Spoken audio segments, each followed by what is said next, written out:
There are few things more painful than feeling invisible. To be present, but unnoticed. To serve, but unacknowledged. To carry burdens that no one seems to see.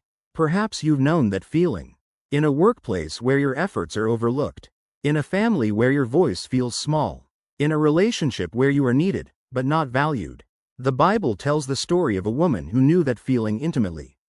Her name was Hagar, and though her story unfolds in the shadow of giants like Abraham and Sarah, her encounter with God would reveal something extraordinary.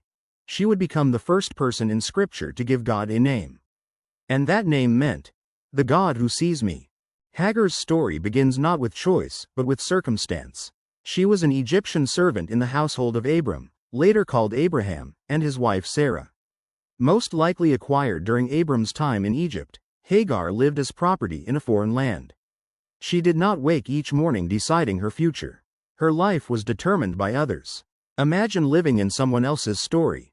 Your dreams, secondary, your voice, limited, your identity, defined by service. Hagar existed on the margins of power. She served a wealthy couple who carried a promise from God, that they would have descendants as numerous as the stars. But there was one problem. Sarah was barren. Years passed. The promise remained, but the child did not come. And waiting can change people. Waiting has a way of testing faith. And sometimes, when faith feels thin, we attempt to help God fulfill His promises. Sarah grew weary. The years had etched themselves into her face. The silence from heaven felt heavier with every passing season. So she made a decision. In the culture of the time, a servant could bear a child on behalf of a barren mistress. The child would legally belong to the wife. Sarah approached Abram with a proposal. Go to my servant Hagar. Perhaps I can build a family through her. Abram agreed, and just like that, Hagar became part of a plan she did not design. There is no record of her consent, no glimpse into her private fears. Only the outcome. She conceived, and everything changed. Pregnancy shifted the balance. Hagar, once a servant, now carried what Sarah could not, a child. And with that child came a subtle change in posture. Scripture says that when Hagar realized she was pregnant, she began to look on her mistress with contempt. It is a very human reaction. When someone who once stood above you now depends on you, pride can quietly bloom. But Sarah noticed, and resentment grew like fire in dry grass. The household that once functioned in fragile peace became tense. Words sharpened, glances hardened, the air thickened with hostility. Sarah confronted Abram. My suffering is because of you. Abram responded in a way that feels painfully familiar. He distanced himself. Your servant is in your hands.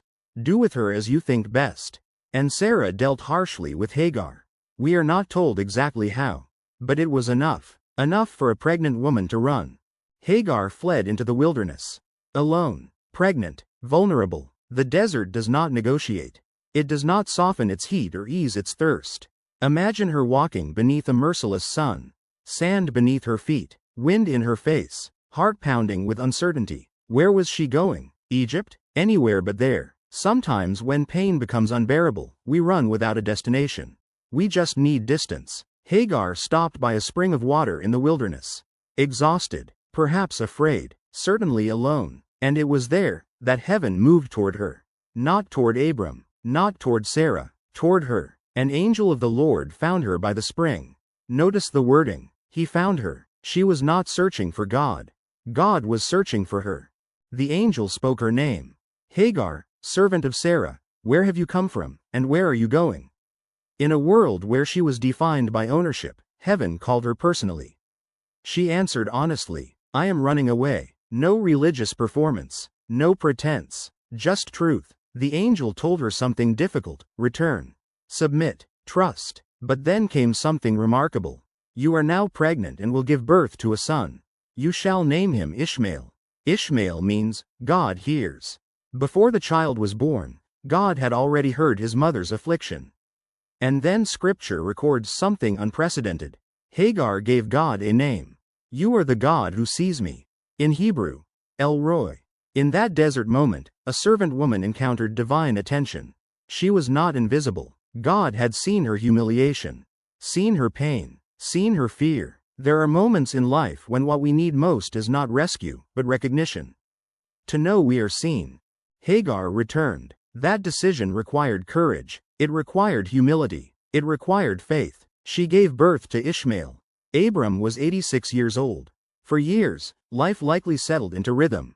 Ishmael grew. Hagar raised him. Sarah waited. Then, decades later, when hope seemed biologically impossible, Sarah conceived.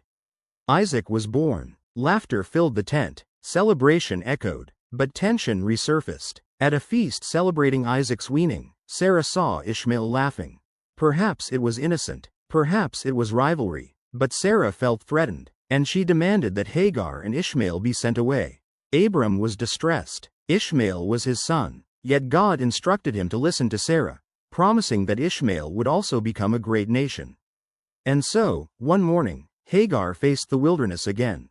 This time with her son. Abraham gave Hagar bread and a skin of water. Then he sent her away. Imagine the ache of that walk.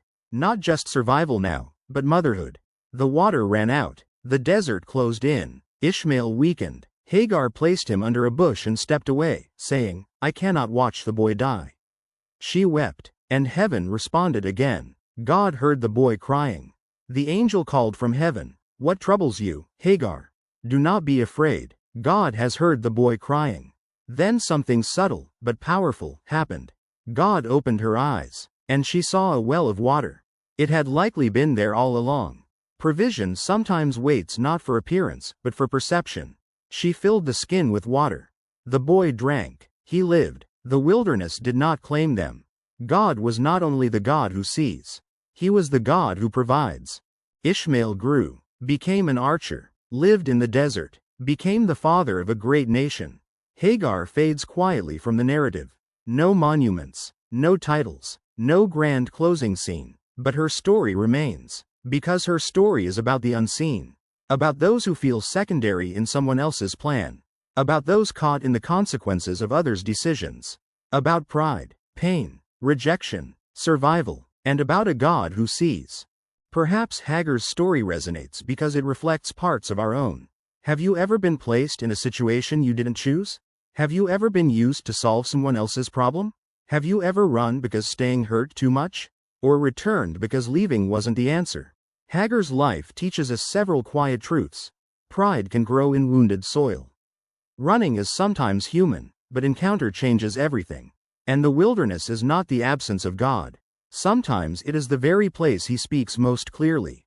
You may feel overlooked, but you are not unseen. You may feel displaced, but you are not forgotten. You may feel like a supporting character in someone else's life, but heaven writes your name with intention. The same God who met Hagar in the desert still meets people in lonely places today.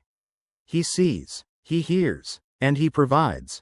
If this story spoke to you, if you have ever felt unseen, unheard, or pushed to the margins, take a moment to reflect. Where in your life do you need to remember that God sees you? Are you in a wilderness season? Are you wrestling with pride? Are you carrying wounds from someone else's decision? Let this be your reminder. You are not invisible. If this message encouraged you, like this video, share it with someone who may need to hear that they are seen, and subscribe for more biblical stories told with clarity and meaning. And if you feel comfortable, leave a comment below. What part of Hagar's story connected with you most? Because your story, like hers, matters. And the God who saw Hagar by a desert spring, sees you too.